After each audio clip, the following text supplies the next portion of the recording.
Bleak House by Charles Dickens, Chapter 21, The Smallweed Family. In a rather ill-favored and ill-savored neighborhood, though one of its rising grounds bears the name of Mount Pleasant, the elfin Smallweed, christened Bartholomew, and known on the domestic hearth as Bart, passes that limited portion of his time on which the office and its contingencies have no claim.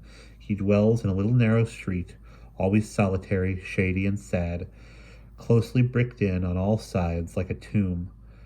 There has been only one child in the Smallweed family for several generations. Little men and women there have been, but no child until Mr. Smallweed's grandmother, now living, became weak in her intellect and fell, for the first time, into a childish state, with such infinite graces as a total want of observation, memory, understanding, and interest, and an eternal disposition to fall asleep over the fire and into it. Mr. Smallweed's grandmother has undoubtedly brightened the family. Mr. Smallweed's grandfather is likewise of the party. He is in a helpless condition as to his lower, and nearer so as to his upper limbs, but his mind is unimpaired. It holds, as well as it ever held, the first 4 rules of arithmetic, and a certain small collection of the hardest facts, in respect of ideology, reverence, wonder, and the other such phrenological attributes. It is no worse off than it used to be, going out early in life and marrying late as his father had done before him. He too begat a lean and anxious-minded son, who in his turn, going out early in life and marrying late, became the late father of Bartholomew and Judith Smallweed, twins. At the present time, in the dark little parlor, certain feet below the level of the street, seated in 2 black horsehair porter chairs, one on each side of the fireplace, the superannuated Mr. and Mrs. Smallweed,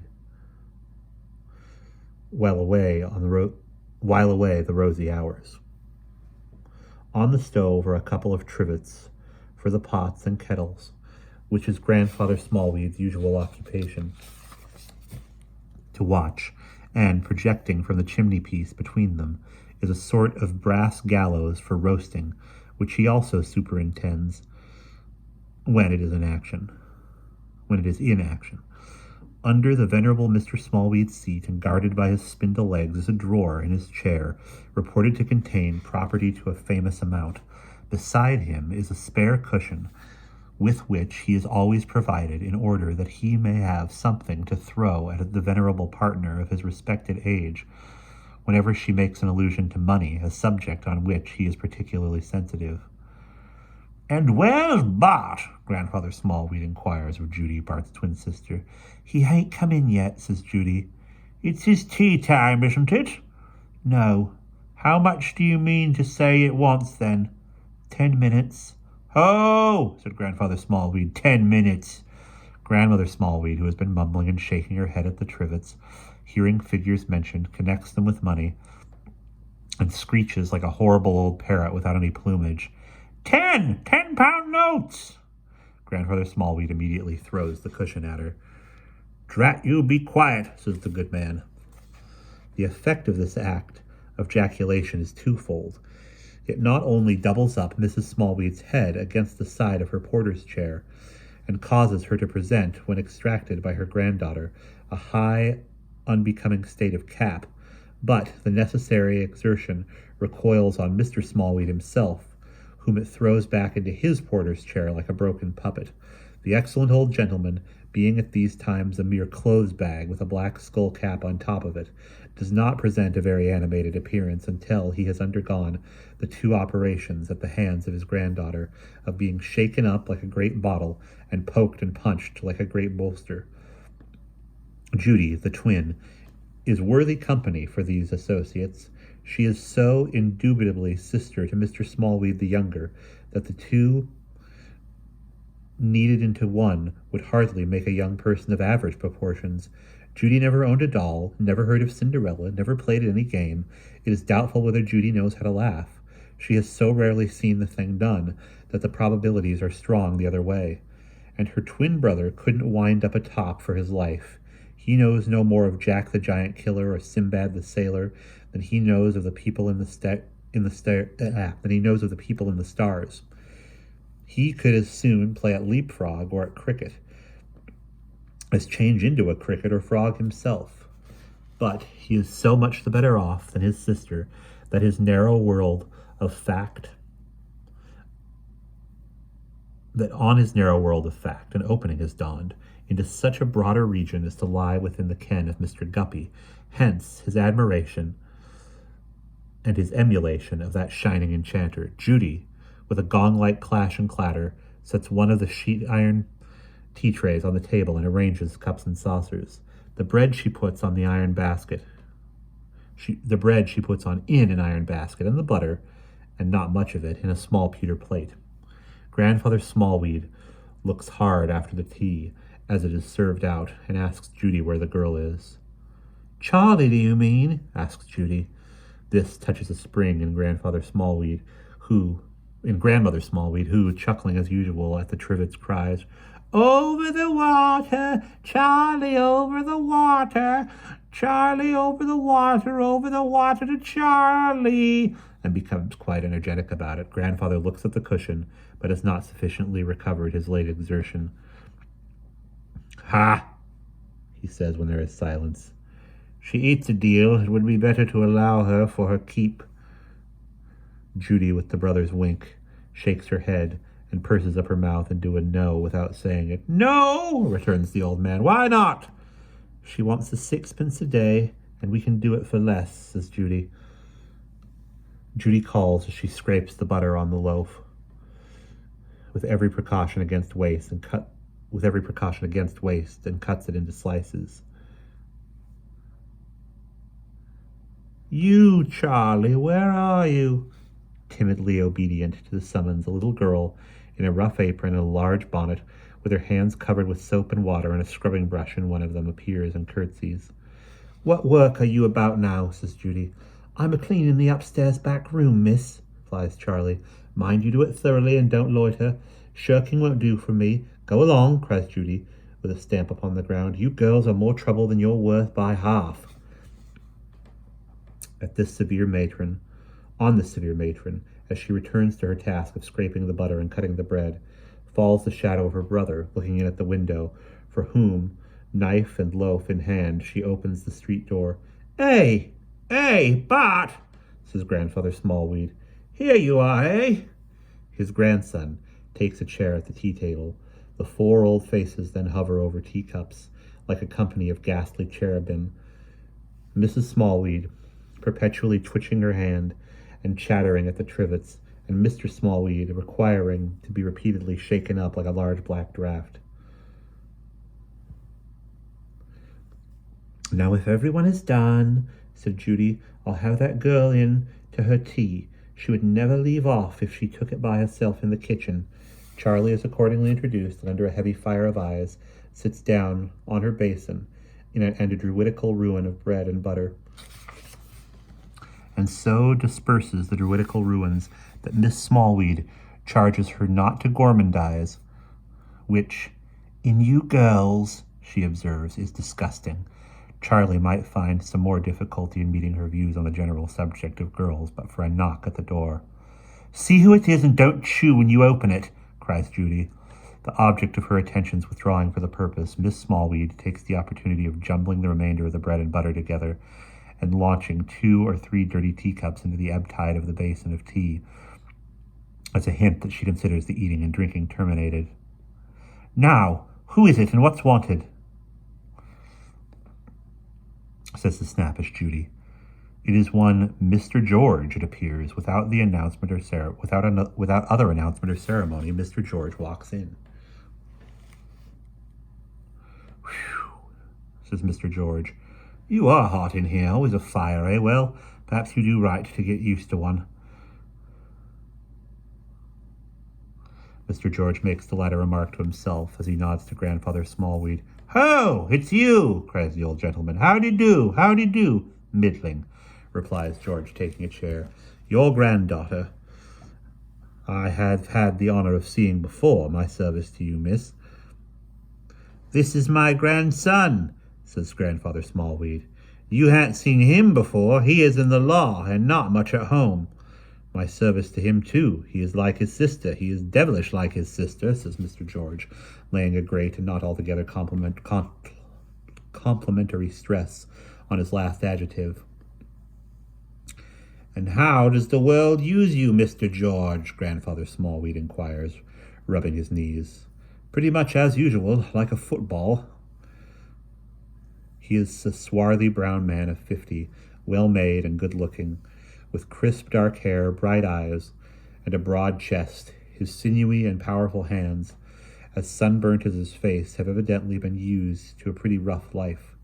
What is curious about him is that he sits forward on his chair as if he were, from a long habit, allowing space for some dress or accoutrements that he has altogether laid aside. His step, too, is measured and heavy, and would go well with weighty clash and jingle of spurs, although one might guess Mr. George to have been a trooper once upon a time. A special contrast Mr. George makes to the Smallweed family. Trooper was never yet billeted upon a household more unlike him. It is a broadsword to an oyster knife. His developed figure and their stunned forms, his large manner filling any amount of room, and their little narrow-pinched ways, his sounding voice and their sharp, spare tones, are in the strongest and strangest opposition. As he sits in the middle of the grim parlor, leaning a little forward, with his hands upon his thigh and his elbows squared, he looks as though, if he remained there long, he would absorb into himself the whole family and the whole four-roomed house, extra little back kitchen and all. "Do you rub your legs to rub life into 'em? Or do you rub your legs to rub life into 'em?" he asks Grandfather Smallweed after looking round the room. Why, it's partly a habit, Mr. George, and yes, it partly helps the circulation," he replies. "The circulation," repeats Mr. George. "Not much of that, I should think." "Truly I am old, Mr. George," says Grandfather Smallweed, "but I can carry my years. I'm older than her," nodding to his wife, "and see what she is. You're a brimstone chatterer." "Unlucky old soul," says Mr. George, turning his head in that direction. "Don't scold the old lady. Look at her here, with her poor cap half off her head, and her poor hair all in a muddle. Hold up, ma'am, that's better. There we are. Think of your mother, Mr. Smallweed," says Mr. George, coming back to his seat from assisting her. "If your wife ain't enough." "I suppose you were an excellent son, Mr. George," hints the old man with a leer. The color of Mr. George's face deepens as he replies, "Why, no, I wasn't." "I am astonished at it. So am I. I ought to have been a good son, and I think I meant to have been one once, but I wasn't. I was a thundering bad son. That's the long and the short of it. However, the less said about it, the better now. Come, you know the agreement. Always a pipe out of 2 months' interest. Here's the new bill, and here's the 2 months' interest money, and a devil and all of a scrape it is to get together in my business." Mr. George sits with his arms folded, consuming the family and the parlor, while Grandfather Smallweed is assisted by Judy on the 2 black leather cases out of a locked bureau, in one of which he secures the document he has just received, and from the other takes another similar document, which he hands to Mr. George, who twists it up for a pipe light. As the old man inspects through his glasses every upstroke and downstroke of both documents before he releases them from their leather in prison, and as he counts the money 3 times over, and is as tremulously slow of speech and action as it is possible to be, this business is a long time in progress. When it is concluded, and not before, he disengages his ravenous eyes and fingers from it, and answers Mr. George's last remark by saying, "Afraid to order the pipe? We are not so mercenary as that, sir. Judy, see directly to the pipe, and a glass of cold brandy and water for Mr. George." The sportive twins, who have been looking straight before them all this time, except when they have been engrossed by the black leather cases, retire together, generally disdainful of the visitor, but leaving him to the old man, as 2 young cubs might leave a traveller to a parental bear. Says Mr. George, "You'll sell me up the last, I suppose, when I am a day in arrear." "My dear friend," says Grandfather Smallweed, "never, never, my dear friend, but my friend in the city that I got to lend you the money he might."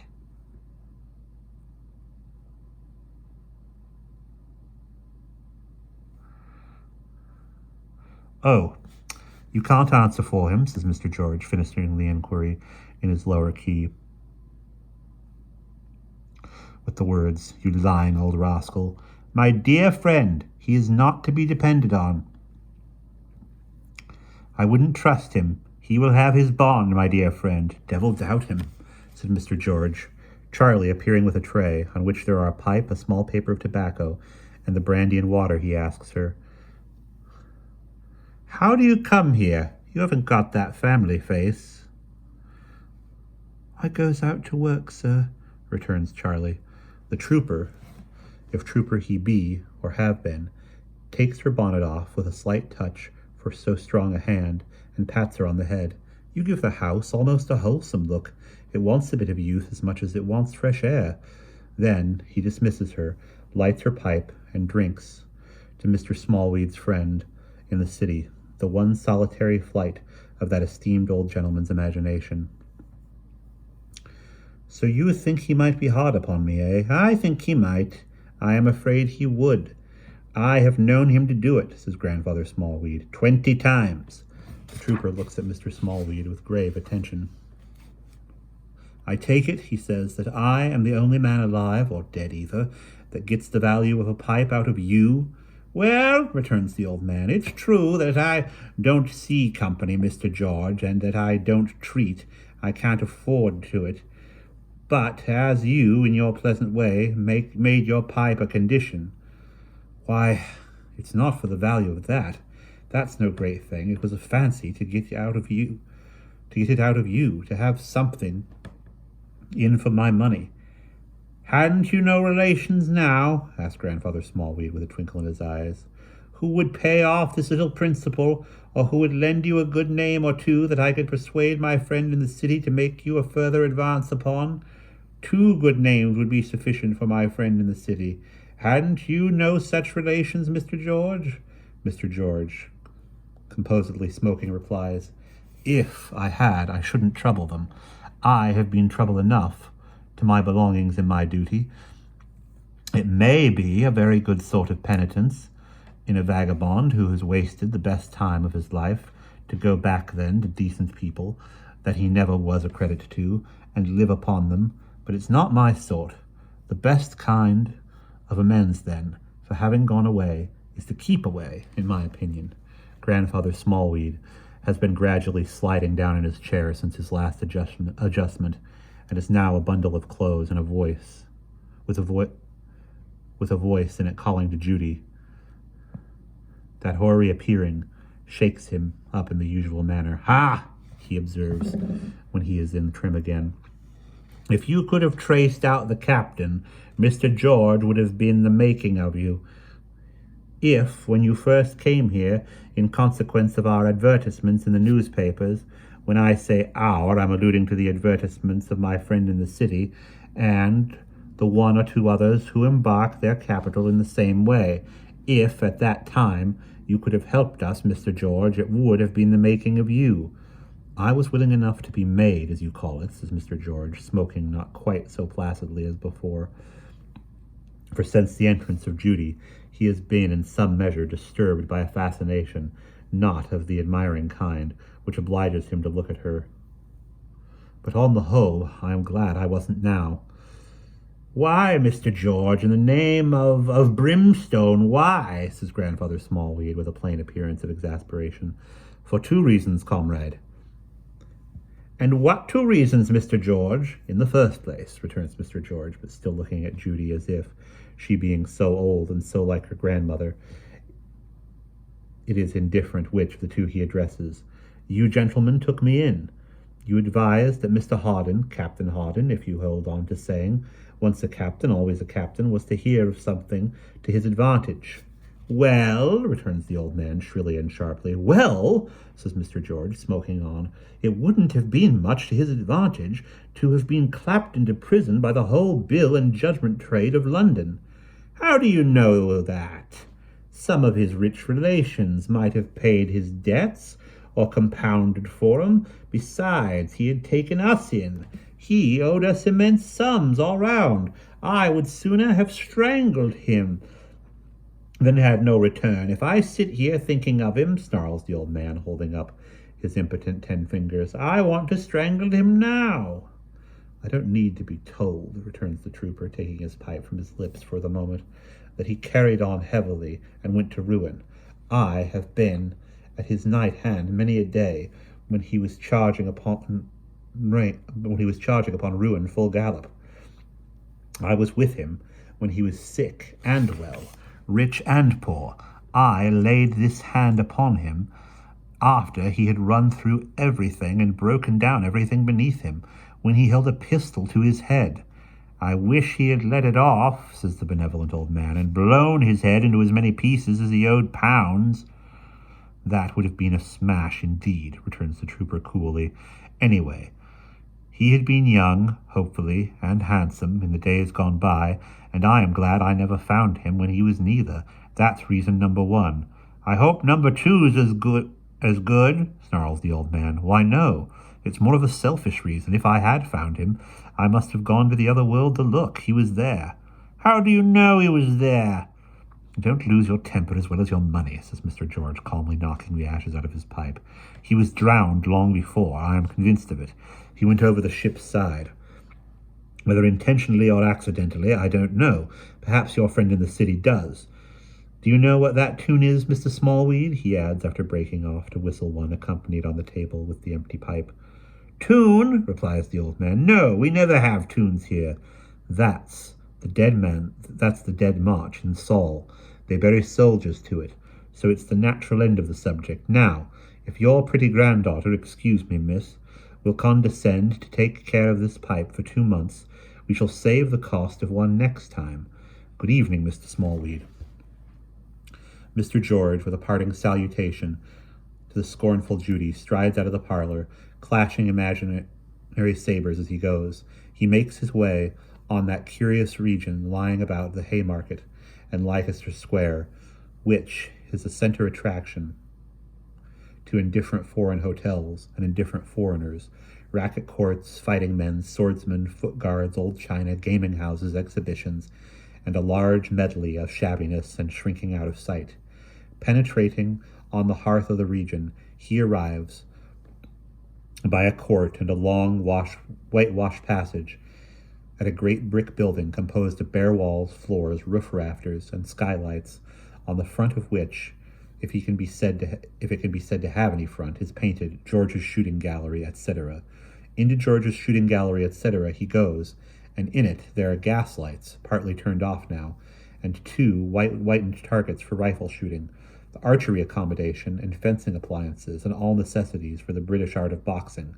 None of these sports or exercises are being pursued in George's Shooting Gallery tonight, which is so devoid of company that a little grotesque man with a large head has it all to himself and lies asleep upon the floor. The little man is dressed something like a gunsmith, in green baize, apron, and cap, and his face and hands are dirty with gunpowder and begrimed with the loading of guns. Not far off is a strong, rough, primitive table with a vice upon it, at which he had been working. He is a little man with a face all crushed together, who appears from a certain blue and speckled appearance that one of his cheeks presents to have been blown up in the way of business at some odd time or times. Phil, says the trooper, in a quiet voice. Phil, says the trooper in a quiet voice. All right, cries Phil, scrambling to his feet. Anything been doing? Flat as ever so much swipes, says Phil. 5 dozen rifle and a dozen pistol. As to aim, Phil gives a howl at the recollection. Shut up shop, Phil. As Phil moves about to execute this order, it appears that he is lame, though able to move very quickly. On the speckled side of his face he has no eyebrow, and on the other side he has a bushy black one, which want of uniformity gives him a very singular and rather sinister appearance. Everything seems to have happened to his hands that could possibly take place consistently with the retention of all the fingers, for they are notched and seamed and crumpled all over. He appears to be very strong, and lifts heavy benches about as if he had no idea what weight was. "Phil," says the master, walking toward him without his coat and waistcoat, "you were found in a doorway, weren't you?" "Got her," says Phil. "Watchman tumbled over me." "Then vagabondizing came natural to you from the beginning." "As natural as possible," says Phil. Good night, governor. And that is the end of chapter 21.